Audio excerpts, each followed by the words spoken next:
Welcome to Midday Treat with NAZ Elite, a monthly podcast in which I chat with HOKA NAZ Elite team members, and you'll get a behind-the-scenes scoop on their training, racing, and everyday lives. I'm your host, Eric Senseman. You can find our monthly podcast on SoundCloud by searching HOKA NAZ Elite, and you can learn more about the faces behind the team by visiting their website, nazelite.com, their Facebook page, Northern Arizona Elite, or their Instagram and Twitter, both at @NAZ_Elite.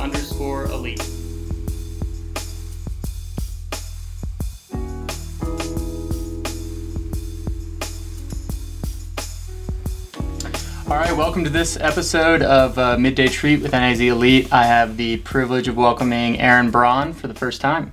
Thanks for having me. Yeah, good to see you. We had talked about speaking before the race, but I think it worked out better this way. Didn't want to jinx anything. Yeah, exactly. We want to talk about kind of the build up to Chicago, the race itself, and then kind of how things will go going forward.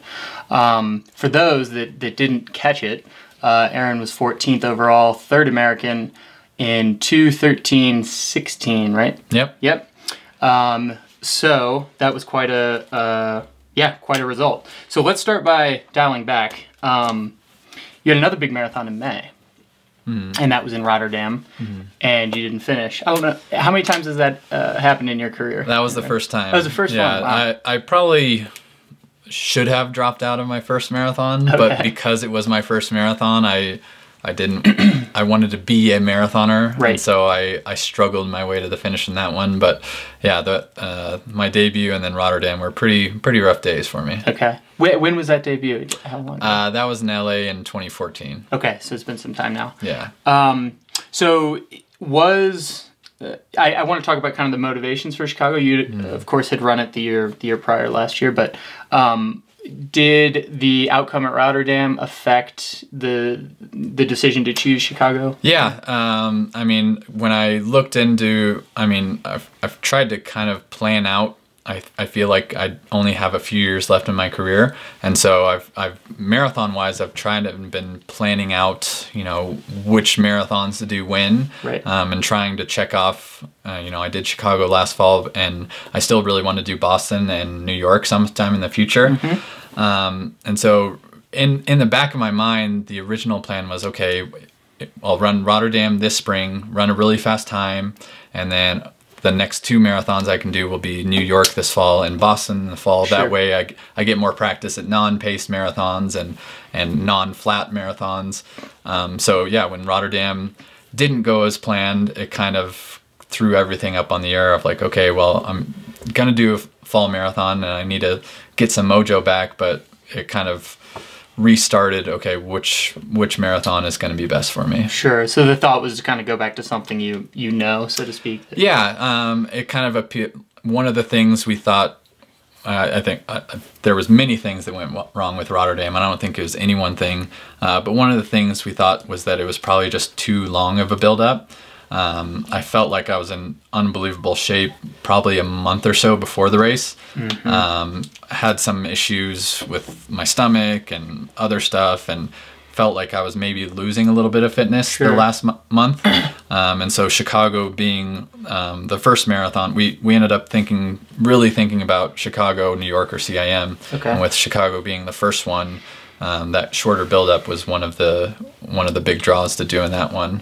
Yeah, and his timing, I kind of see that as a timing issue maybe. Like your timing was just a bit off for Rotterdam, where you were kind of maybe peaking a bit early. Have you found that in the past? Have you had longer buildups that have worked, or was this kind of out of the blue? Yeah, I mean, with the marathon, I still kind of feel like a beginner. Chicago was my fifth one that I started, including Rotterdam.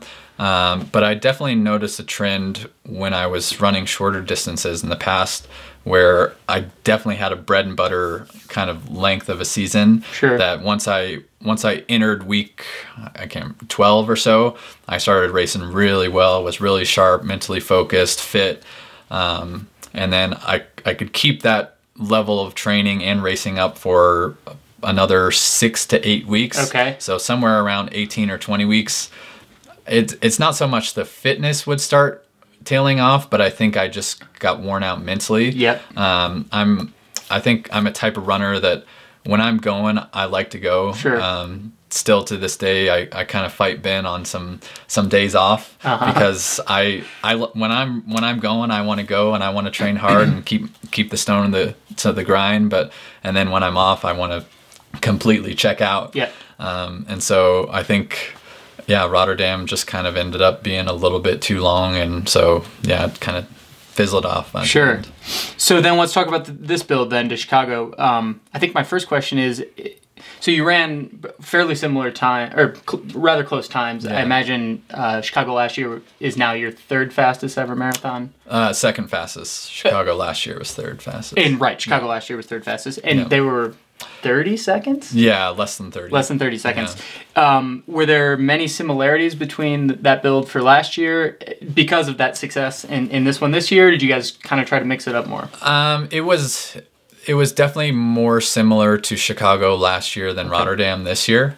But I think we almost did the changes that we made from Chicago last year to Rotterdam this year. We basically reversed those the other way this time. Got it. And so we were a little bit more conservative in terms of mileage. It's the least amount of mileage that I did before a marathon, but probably a little bit more aggressive on some of the workouts. Like the biggest workouts were probably bigger than I've done before, but I'd say the number and frequency were also a little bit more conservative. Okay. And so, which that kind of mimicked a lot of what I did when I ran my PR in Houston. That my previous coach, we did basically the same thing of like, okay, when my debut marathon went so bad, okay, let's dial everything back. Sure. We know that you're really talented. We know that you were really fit. It's just the matter of timing it correctly. And basically, if anything, it's a lot better to be a little underprepared, but mentally excited. Sure. Rather than completely, totally prepared, but almost looking forward to the race being over rather than starting the race. Right. Well, you're 33 now? How old are you? 31. 31? Not that old. Oh my God. I was talking to someone this morning mentioning this podcast, and they thought you were 30. I think it's the kids. I got a 7-year-old and a 2.5-year-old, so that makes me feel like I'm 40. Okay, so, yeah, fair enough. So this is even more to my point. You are fortunately still a young man in the grand scheme of things. You did mention though you feel like you're towards maybe the later end of your career. Do you think that those training blocks, as a result, maybe are going to be truncated a little bit more as you go forward? Yeah, I think so. I mean, we always try to tinker with things a little bit and see where we can improve. But I think definitely playing a little bit more on the conservative side is going to do me well.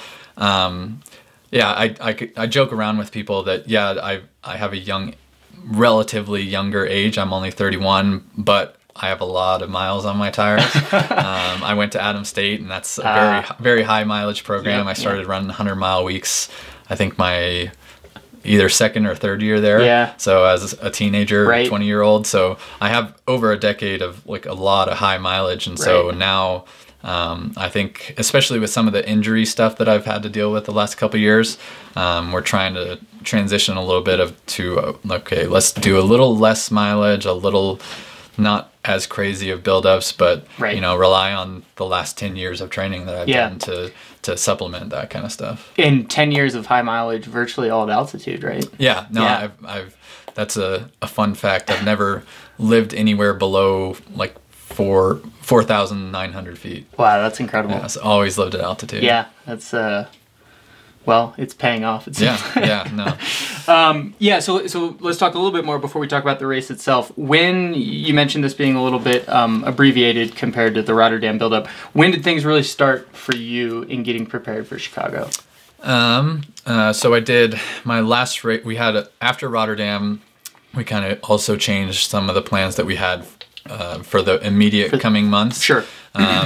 So I wouldn't say rushed back, but I mean, since I dropped out pretty early on, it was like I think mile 19. It was Okay. 31K, Okay. I think, is a little before 31K. So I didn't run a marathon, so I wasn't as beat up because of that. And so we didn't take as much time off and kind of tried to jumpstart things a little bit earlier. So had a short summer season that ended in July, and then kind of did the same thing where it's like, okay, well, this was a short season, so we'll take a short break and kind of jump right back into it. And so I'd say probably about 9 to 10 weeks out from Chicago is when we started. And it wasn't all like big time marathon training all at once. It was like, okay, we'll have a few weeks of like solid training, and then really just the last 6 to 7 weeks we're like, okay, we're gonna really try to get some good marathon training the next 4 or 5 weeks. Yeah, and I know that it maybe wasn't it didn't maybe look as good on paper as some of your other builds. From what Ben had told me, it was a little bit maybe rough around the edges compared to some other builds. So yeah, just kind of speak to that, sort of what that struggle was like, and I don't know, I guess how much more fulfilling it was to have a good one. Yeah, I think there was definitely some physical stuff. Luckily, I had John Ball to kind of straighten me out, both a week before the race, kind of gave me a final tune-up, and then a few weeks before, where it was nothing that I was even really feeling, but it was just, I think, something that was slowing me down, just because I wasn't running as naturally or as relaxed as possible. So there was some physical stuff that prevented me from hitting some of the workouts, the paces and stuff of the workouts that I wanted to. But really the biggest thing that I had to battle was a lot of mental stuff. I've been pretty consistent throughout my career of like, now when I look back early on in my career, some of my bad races really weren't that bad. They were just, I had such really high expectations. Not that I still don't, but I feel like I've had worse days than I used to. So Rotterdam, and then kind of the last at Boilermaker, my last race of the summer season didn't go very well, and then I raced the 20K in champs. Really hot and humid conditions, so that didn't go really well. So you were ninth. It wasn't that bad. But confidence wise, I was starting to question, like, man, am I if I'm in my 30s, I've done 10 years of high mileage. Am I on the downward slope in my career? And so really had to fight some of those questions popping up, and just kind of trusting, like, okay, it's because the race was hot and humid, or it's this reason or that reason, or basically just kind of Ben helping me out a lot with that, and then just kind of trying to rationalize things rather than listen. I'm an emotional guy, but sometimes, especially when it's negative, you gotta get those emotions out and try to think more rationally. Yeah. What role? It's the NAZ Elite team. I guess I don't know closely a whole lot of professional teams, but from the looks of it, y'all are pretty close overall, and obviously with Ben too. What role does that sort of community play in helping you through some of those times when you're mentally down? Yeah, I think it helps a lot. We added those 4 new girls, but I think most of the team is really seasoned veterans. Yeah. And so, we've been through the ups and downs, and, I think a lot of times, when it's your own running, you kind of get in your way more than you should. Whereas when you're an outsider or a teammate, you can kind of look at what someone's doing. It's like, hey man, like the Scots both told me, like, you think this buildup has been bad, like it hasn't been perfect, but it's not as bad as you think. Like don't beat yourself up for not running quite as fast on that long steady state, or not doing 120 miles, only doing 100 miles a week or something like that. And so and they're guys and girls that I really trust, and they've been kicking butt lately. And so kind of the more people you can hear that positive reinforcement from, the better. And so especially the ones that are out there suffering through Ben's workouts instead of just him. Totally. Well, getting closer to the race now, I just read a kind of a neat anecdote about when you first joined the team, and you paced some of the guys through 5K at the Stanford 10K. A couple days before a race of your own. So sort of neat that this year at your marathon at Chicago, Scott Fauble and Scott Smith sort of return the favor. How did that come about? Like, what's the story behind that? That's pretty neat. I don't remember. It felt like it was far enough out that we were kind of talking about it for a while. I can't remember who exactly came up with it, but when it was first an idea, I was like, oh, that would be really cool. But, you know, most of the time we do our last long steady state a little bit closer to the race. For them, Chicago was 4 weeks before New York. And so I was like, oh, that would be cool. But the timing probably just doesn't work out well enough. But they continued to talk about it with Ben, and eventually decided that, you know, they're still going to have plenty of good workouts in those 2 weeks between Chicago and when they'll start their taper for New York, 2 weeks out. And so, yeah, I was like, it was awesome. I mean, just be able to completely, I mean, I've done paced marathons before, but I've never, Rotterdam was paced, but we decided to go my own pace. And so I ran all by myself. Houston was also paced, but I wasn't in a pace group. I ran with someone, but we weren't in a pace group. And so, and I felt like one of the top contenders, getting my own 2 personal pacers of like, they were going to do whatever pace I requested the day before the race. And just, I mean, it's one thing to have pacers, but you know, Scott and Matt all ran Frankfurt last year, and you know, they met their pacers like hour before the race, and I was like, well, I hope these guys are fit and can run consistent and steady. Whereas, I mean, I've worked out with these guys for years and know, you know, we kind of know when one's feeling a little bad and you know, the other one surges ahead, and like, we've worked together for years. And so doing it another 18 miles at Chicago was like, man, this is just going to feel like another day out on Lake Mary. And so that kind of comfort was really exciting. Yeah, I'm sure that was extremely helpful. Oh yeah. You know, the energy and the anxiety and all that for the race. And so I read that they told Ben afterward that it wasn't always easy. Holding, you know, you're right about 5:02 pace for that first 30K with them. A little bit less than 30K, I guess. What did you ever get that sense when you were okay? They seemed incredibly strong. They every now and then I think it was only a couple of times early in the race I would like come up and run beside them instead of behind them. And I could almost sense they were like, no, like, you stay behind us the whole time. We're here to do our job. You stay tucked in and don't do anything. And so, I think I probably felt the best that I felt the whole race right around halfway. I think part of it was because we were running through downtown again, and all the people screaming got me a little amped up. And we came through a little bit over 66 minutes, and I yelled. Scott Smith was always a little bit more ahead, so I think Fauble was the only one that heard me, but I yelled like, all right, let's start cranking it down to 5 flats. And so, but they looked incredibly strong the whole time. And I kind of joked with them beforehand, I wanted them to feel good and be able to get me through, but I was like, I have to go 26.2, so I don't ever want to have the sense that you guys are feeling better than I am when I have to go further.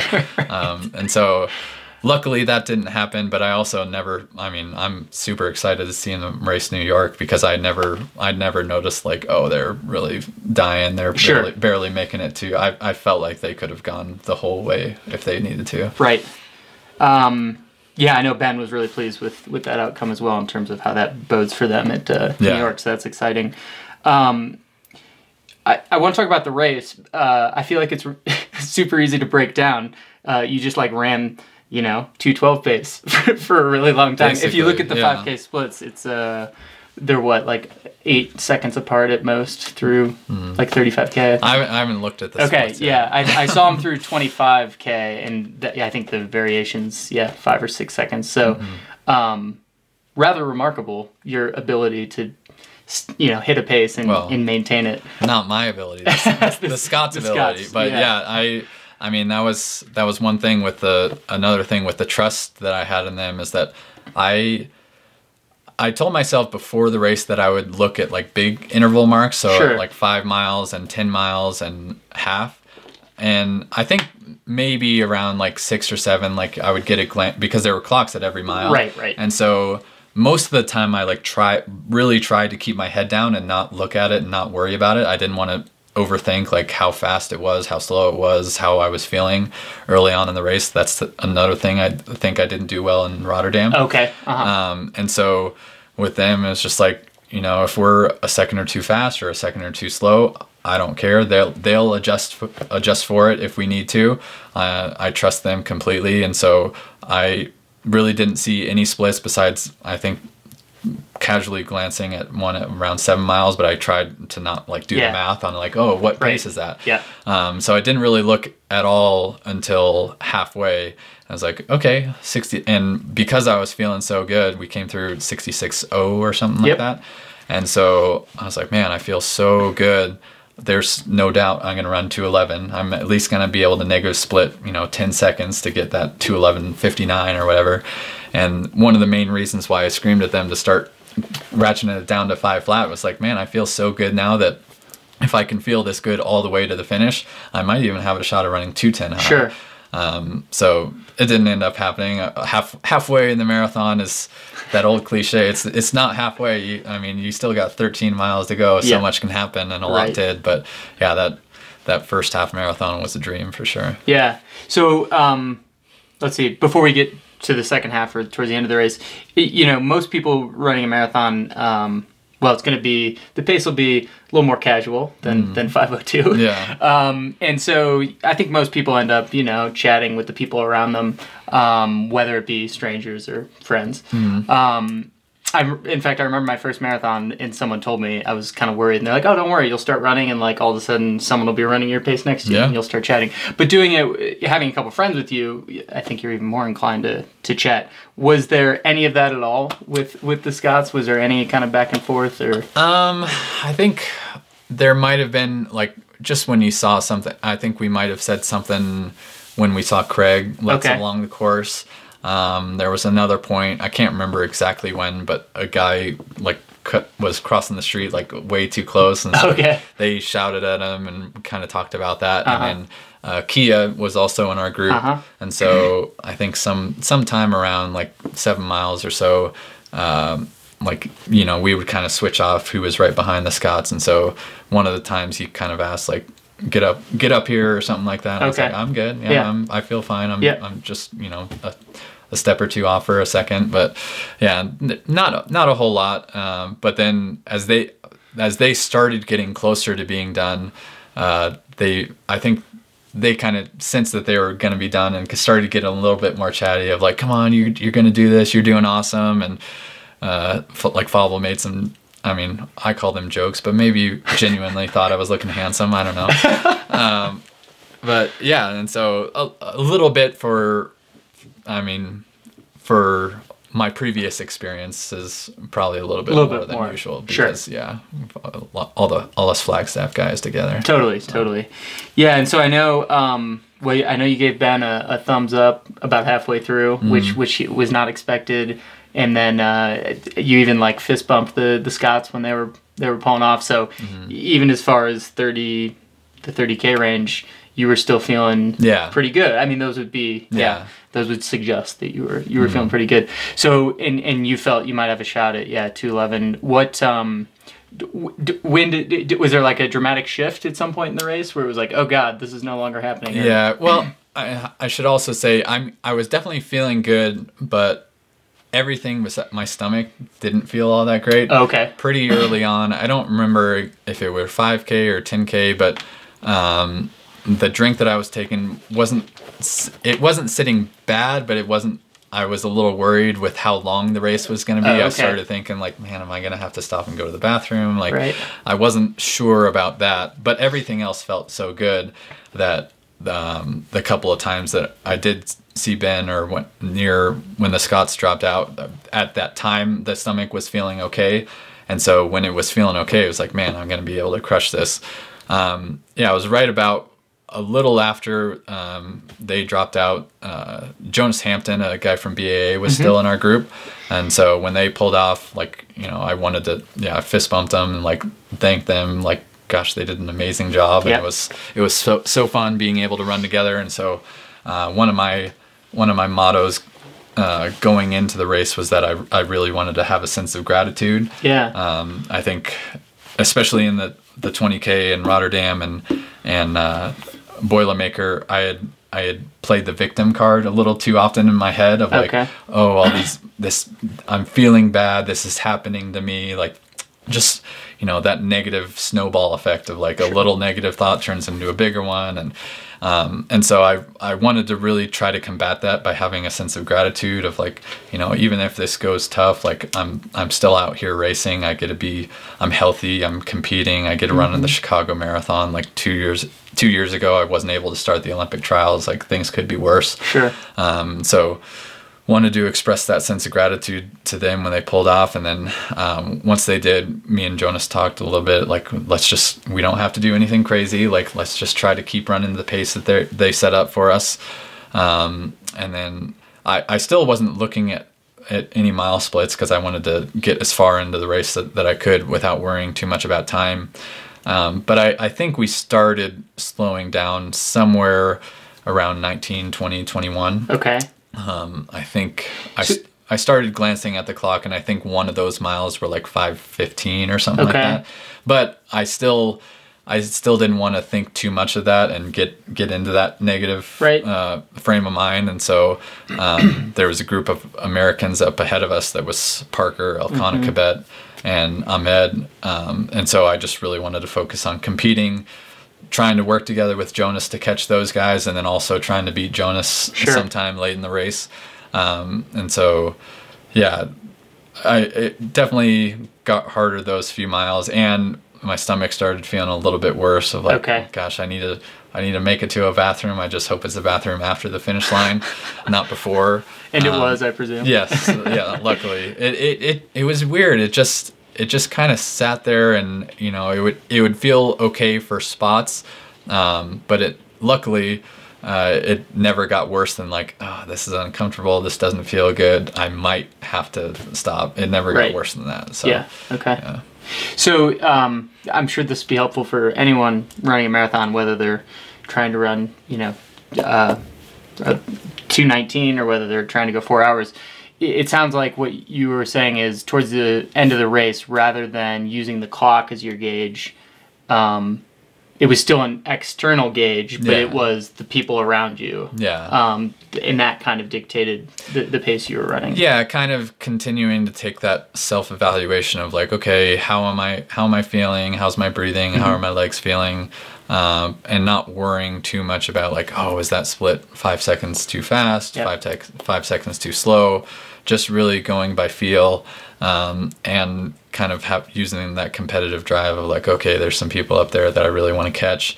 And I knew kind of with the plan of the Scott's pacing and everything, in previous marathons that I've run, it's been different spots each time, but somewhere between 22 miles and 24 miles, I start thinking like, you know, this is still going to hurt a lot, but I only have 11 to 22 minutes left, and I've gone all this way. Like, and as long as I'm not falling apart when I get to those miles, like, okay, yeah, this is going to hurt a lot, but I know I'm going to make it.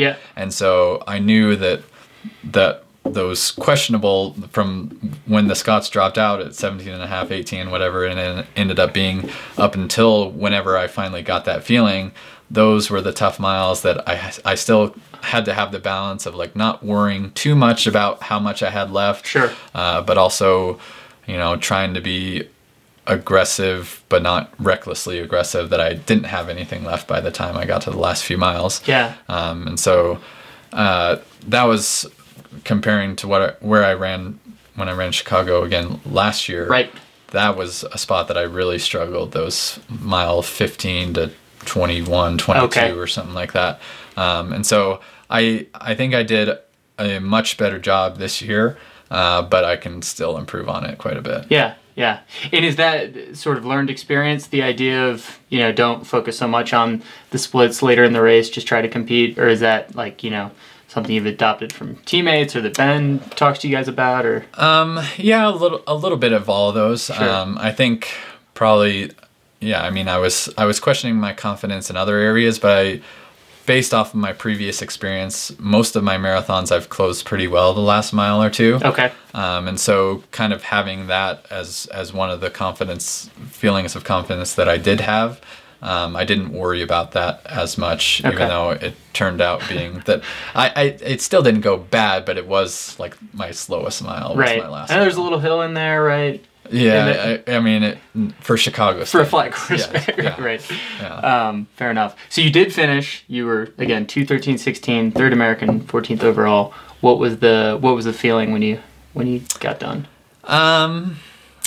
It was a mixed bag, I'd say. I think because I was on 2:12 pace for so long, and then even the last mile, you know, they had the banner of 1 mile to go. I looked at my watch, and I think it was, I don't remember, it must have been 2:07:40, 40 something. Yep. And so I was like, okay, well, I'm not gonna smash my PR. I'm not, you know, there was, as the time slipped away, I was like, okay, well, 2:11's not gonna happen, but 2:12's still really good. Yeah. And then there was, okay, well, I can still run the team record, Scott Smith's 2:12:21. I could still maybe get that. And then it became, okay, well, I could still PR. Like, it's been a while since I've PR'd. Yep. And so I did the math with that last mile to go of like, okay, I just need a 5:10. But I kind of knew as I kept going. There was also, it's one of bit of a headwind. because you turn north again. Yeah, right? the same kind of thing of like, I think if I were just running a mile, that mile is like, oh, it's a little breezy. But it being the last mile of my marathon and the wheels already coming off a little bit, it felt like a strong headwind. Yeah. And so I kind of had this sense of like feeling it slipping away. Yeah. Which that was definitely frustrating, and like, oh man, like my PR was 2015, like it's years since I've PR'd. So that was disappointing, but you know, being third American again was really rewarding. Running faster, although just by a little bit, running faster than I did last year was exciting. And so, yeah, just a mixed bag of like, you know, I gave it all that I had. Right. And so in the end, that's, you know, I always want to measure times and places and all that, but in the end, there's only so much. You can't control other people's performance. You can't control what the weather is going to be, all that stuff. And so a mixed bag, but in the end, I knew that I gave it all that I had on that day, and for considering the build up and some of the question marks that I had going in, it was on a grading scale, I'd say it was a C plus to B minus, somewhere in that range. That's fair. So there's room for improvement. Yeah, and we'll talk here shortly about where that might be. But well, so Ben was there, the Scouts were there, you had family there. Yeah. Did you enjoy yourself afterwards? Yeah. Okay. It was a super memorable weekend. Even going into the race, gosh, I was just kind of overwhelmed with like, it was an awesome reminder of like, man, there's so many people out there that really love and support me. And that makes some of those question marks of confidence and stuff like kind of ease away of like, you know, I'm just going to give it all that I have, and you know, I know that these people who truly love and support me, as long as I do that, that's all that they expect. Yeah. I mean, obviously, they're all hoping for as fast a time, as high of a place as possible. But as long as I can give it my 100% effort, then I can look them all in the eyes afterwards and hope that they can still be proud of me. Yeah. I mean, I would hope so. Yeah, it's good. Well, and it's good to know that even if 13 people beat you, you know, the people that love you still love you. Still feel like a winner. Exactly. So I know you've mostly taken time off since. No real running, but obviously that'll change at some point. Yeah.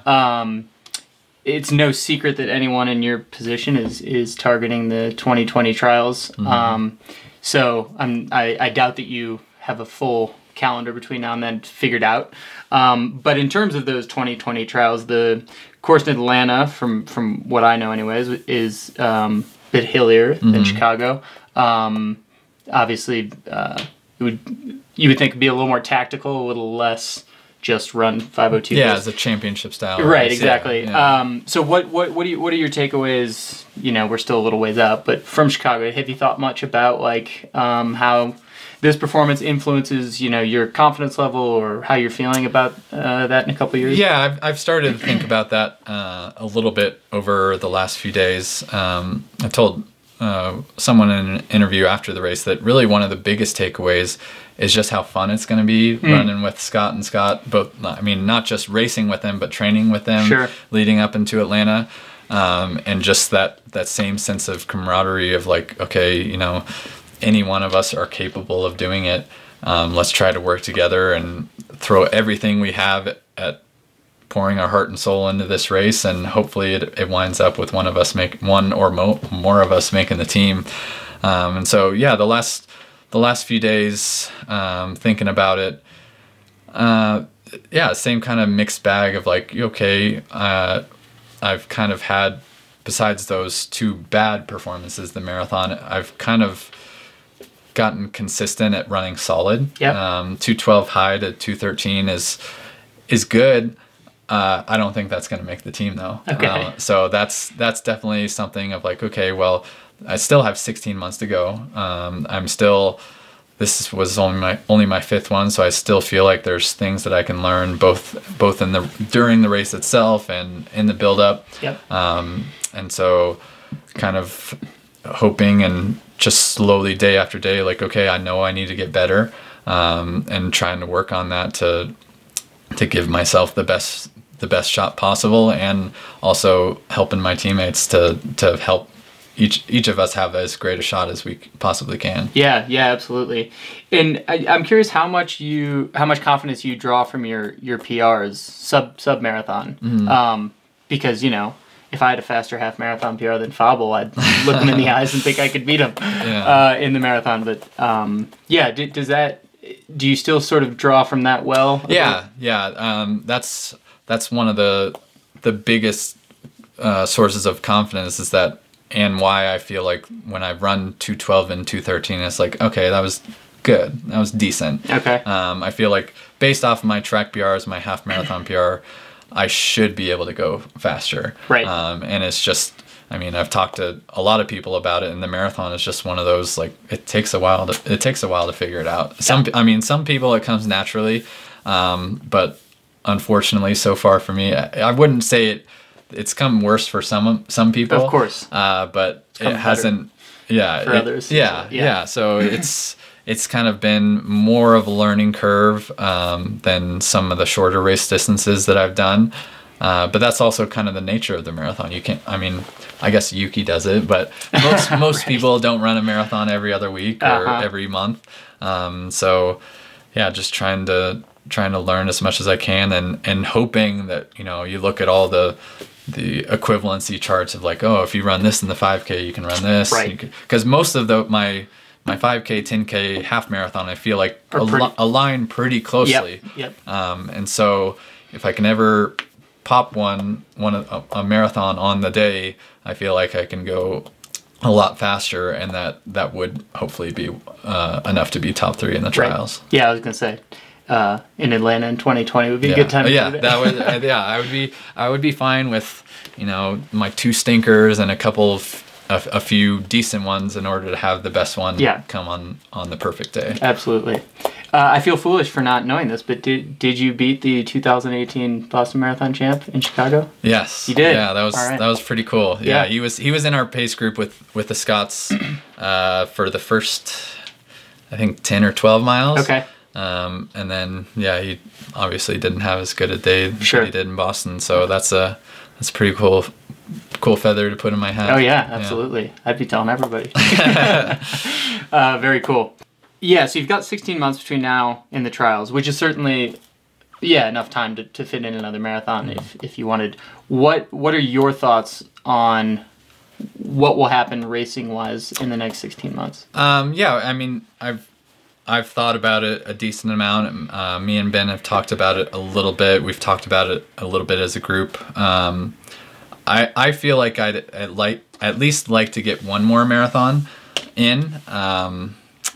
again, like we said, I'd like the perfect one to be on the trials day itself, but don't want to waste it. Yeah, I'd like to also see some progress of hopefully improving a little bit on my 2:12 to 2:13 performances. Maybe run, half minute to a minute PR. Yeah. So I can see like, okay, I have made some progress, and then also just getting with the trials course being a little hilly and it's going to be a championship style race, maybe doing like a Boston or a New York or a US championship marathon where you don't know what the pace is going to be like. There's a little bit more hilly terrain that I have to navigate. And so, yeah, just giving myself a little bit more comfort, feeling like I got another experience. I mean, you learn so much through every race and every race buildup. Yeah. And then also doing, I think I haven't run on the track for a while. Okay. And so I think for a while I kind of avoided doing that. I think because I just honestly wasn't enjoying it. Sure. And so I feel like I've been gone long enough from it that I might be intrigued by getting back on the track again in the spring. And so I feel like I'm versatile enough that there's lots of options. It's just a matter of like, okay, for this season, what do I want to focus on? For this next couple months, what do I want to focus on? Keeping the big picture of, my best shot is to figure out this marathon thing and be going into Atlanta 2020 guns blazing, confident, fit, all that kind of stuff. So you mentioned two very different style marathons as options, the flat, fast PR course or the championship style, which, could lead to a PR, but more about placing there. And you just mentioned going into Atlanta with a lot of confidence, which will be important. What do you think you would draw more confidence from? Running a flat, fast race and getting a PR by a minute or maybe 2 minutes, or maybe more, or going to a New York and getting a 5th place, and maybe it's only a minute or 30-second PR, but that's doing well at a championship race. I think right now, I got 16 months to think about it before the trials and plenty of time to decide the next race. But right now, I kind of just because, my last 3 marathons were Chicago, Rotterdam, Chicago, I guess Chicago wasn't paced last year, but I took the lead and tried to run as even as possible. Sure. So it felt like it. I'd kind of like doing something different. So a championship style course, hills. The only hilly marathon I've ever raced was my first one, which didn't go well, but I feel like I'm a good hill racer and in shorter distances, so I should be good at it in the marathon, but I need to find out. I need to try it out and kind of see what adjustments I might need to make before Atlanta. So yeah, right now I think just kind of a change in stimulus in terms of, I've done kind of the same thing the last few times, and so switch it up, even if it means I don't run quite as fast. Sure. I think that'd be a fine compromise. Right. Yeah, I actually forgot about this anecdote. NAZ Elite, y'all have this hill workout with 4x2 minutes, right? And so you try to get as far as you can in 2 minutes. Marshall Lake workout. At Marshall Lake, right? Yeah. And you hold the team record, which in Coach Rosario's words, he didn't think was humanly possible. How far you got up that hill. I suppose maybe other people are the same way. I guess I forget that you are good at the hilly stuff because you're so solid at that flat, like keep the same pace sort of I haven't done it in a while. Yeah, and so I've always liked the challenge of hills, and I think some of my best shorter races, probably one of my breakthrough races early in my career was winning the Manchester Road races, which is really hilly. And so I think most of the time I'm pretty savvy of knowing when I should push, when I should save energy. Sure. Which especially comes in handy when you're going up and down hills. Yeah. And so, I kind of want to find out how well I could handle it in the marathon. If I was a betting man, I'd put you on the start line of Boston next year. We'll see. Yeah, that seems like it'd be a good one.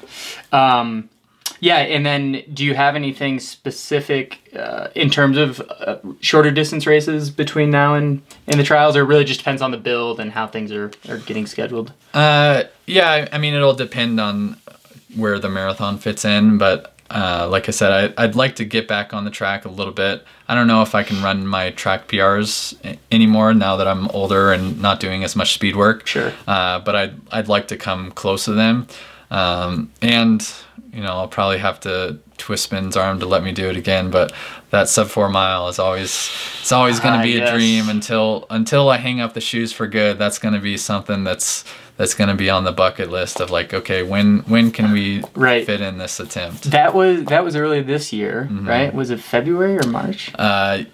Yeah, January, February. Oh, it was January. Yeah. Was that early? Okay. And what did it end up being 401? 4019. 4019, right? Yeah. Okay. So I know I'm still fast enough that it's possible. Okay. I just gotta find the right time and get these old square pegs turning. Sure. Well, I'll lobby on your behalf. Okay. I'll take it. Well, I think that covers it. We'll look forward to seeing how it goes here the next 16 months. But I think you're obviously in a good spot. We'll wish you the best. Yeah, thanks a lot. All right. We'll see you all next time. All right. Thanks, Aaron.